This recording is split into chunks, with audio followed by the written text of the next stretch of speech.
So let's turn to the issue of stop loss, how to place a stop loss like a professional. And this is relevant not just for this strategy, but all our strategies. And I put it as a lecture within this strategy because I wanted you to see it in context, not just in isolation. So let's kick off.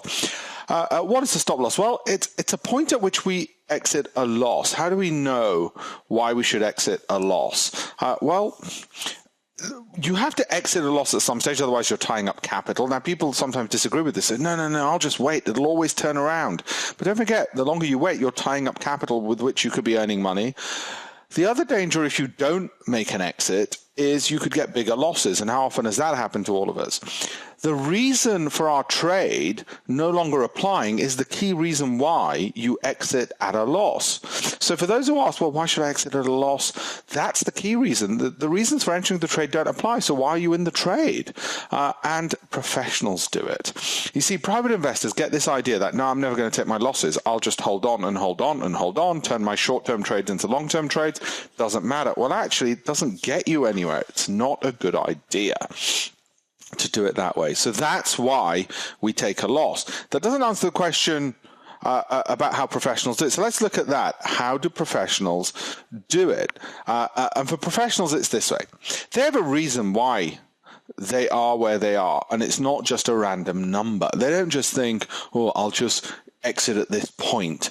The stop losses there's a reason why they're at a particular level.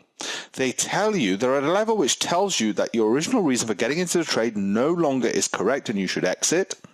A stop loss should be at a point where you find out very quickly without losing too much, so your time is not wasted and your money's not wasted.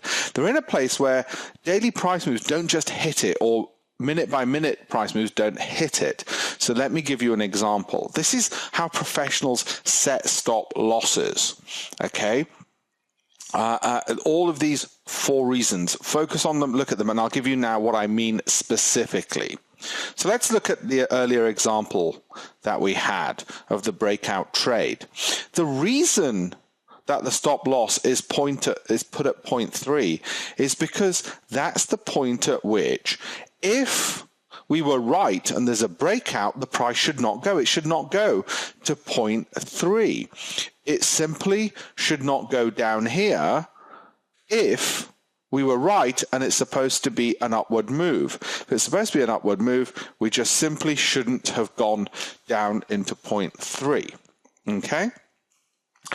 The other advantages of it to meet our criteria are, it tells us pretty quickly. We're not hanging around for long, are we?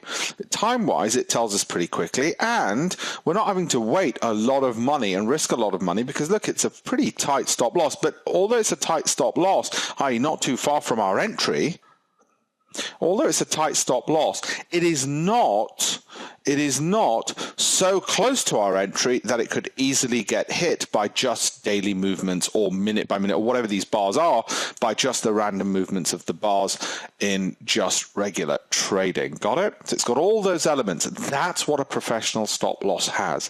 Anytime you place a stop loss, that's what you've got to look for.